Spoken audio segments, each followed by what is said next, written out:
सही दिखानी थी। और उसमें एक चीज जोड़ देता हूं मैं कि जिसके नहीं होते घर परिवार वो का जान अत्याचार, भ्रष्टाचार, बलात्कार, हत्या, आत्महत्या ये सब चरम सीमा पर दौड़ रही है। क्या यही ना अच्छा दिन नारा दिया था, बेटी बचाओ बेटी पढ़ाओ, बेटी पटाओ बेटी पढ़ाओ। क्या है इसका मतलब? दूसरों की जबान सुबल जाती है तो उसमें दुनिया भर के तर्क देने शुरू हो जाते हैं, लेकिन माननीय नरेंद्र मोदी जी की जुबान फिसल जाती है तो उस पर तर्क देने के लिए कौन आएगा? भरोसा किया था कि मोदी जी आएंगे, अच्छे दिन आएंगे, लेकिन लेकर के क्या आए? किसानों की आय दुगनी होगी? कहीं नाली से गैस बनती है क्या? जब मोदी जी ने भाषण दिया था मैंने भी 4-5 पाइप लगा दी अपनी नाली से घर को अंदर के लिए, किचन में के लिए, अभी तक भी उसमें से एक पाइप में से भी गैस नहीं आई निकल कर। ये कौन सा लॉजिक है? क्या ड्रामा किया गया था?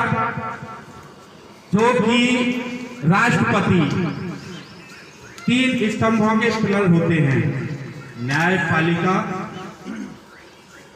शासन और प्रशासन, लेकिन राष्ट्रपति जी का वहां कोई जिक्र ही नहीं है, जबकि वो महिला हैं, आदिवासी हैं।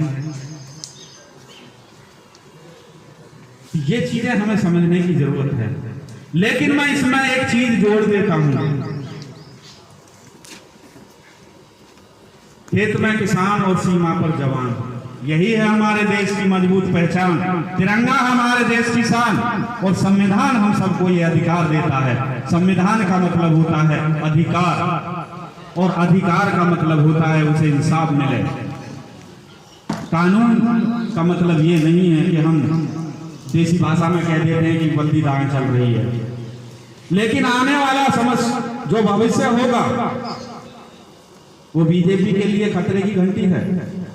हमारे पुलिस प्रशासन के यहाँ अधिकारी बैठे हुए हैं, मैं इनको विचारा कहूंगा, क्योंकि इन विचारों पे कहीं ना कहीं ऊपर से दबाव होता है। ये हमारे हैं, हमारे भाई हो सकते हैं, हमारे पड़ोसी हो सकते हैं, हमारे बिरादर के हो सकते हैं, हमारे रिश्तेदार हो सकते हैं, लेकिन इनके हाथ में डंडा थमा दिया जाता है। इंसाफ की लड़ाई लड़ने वालों की आवाज को कुचलने के लिए इनकी मजबूरियां हैं,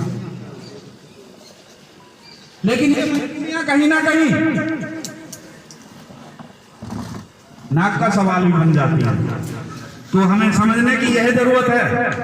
अभी हमारे नवीन भाटी जी ने इंस्पेक्टर साहब की काफी तारीफ की है, तो जो तारीफ के काबिल होते हैं उनकी तारीफ की जाती है। लेकिन इसमें यह भी मैं जोड़ देता हूं कि गलत को गलत कहना और सही को सही कहना वही सबसे बड़ा मानवता का धर्म होता है। हमारे देश को जाति और धर्म में लड़ाया जा रहा है। एक चीज मैं और बता दूं, हमारे देश पर इस समय पर लगभग 155 लाख करोड़ रुपए का कर्ज है।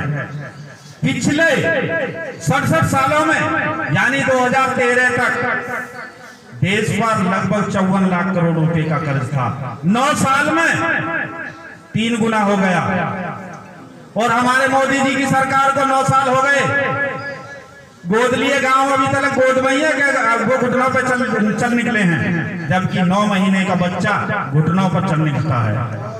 ये चीजें हमें समझने की जरूरत है। किसानों की आय दुगनी हो गई, किसानों की आमदनी दुगनी नहीं हुई, उनकी जो लागत है वो दुगनी हो गई।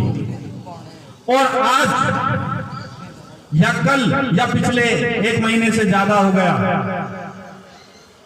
जो महिलाएं हैं, हमारी बेटियां हैं, हमारी बच्चियां, उनके साथ में किस तरीका का व्यवहार किया जा रहा है। क्या देश में राजतंत्र आ गया है? लोकतंत्र हम किसे कहते हैं? पहले जो विपक्षी पार्टियों के लोग होते थे, चाहे हम बीजेपी की बात करें, जब वे विपक्ष में होते थे, या हमारी जो स्मृति ईरानी जी हैं, वो सिलेंडर लेके गले में प्याज, लौकी, खीरा जो भी है सारे चीजें लटका करके गले में घूमती रहती थी।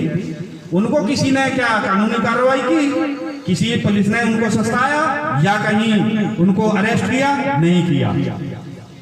लेकिन यहाँ तो जो अपनी सच्चाई और जायज हक की मांग उठाता है वही अपराधी है। वो तो ये भाजपा सगी नहीं है।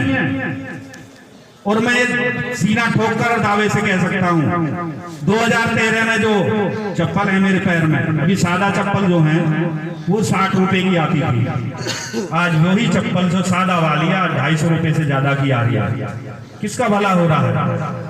अगर 9 की चीज 100 में कोई बेच रहा है या कोई खरीद रहा है तो वो तो बात समझ में आती है कि जो बेच रहा है, जो उसमें से लाभ कमा रहा है, वो बीजेपी की तारीफ करे तो कोई बुराई नहीं है।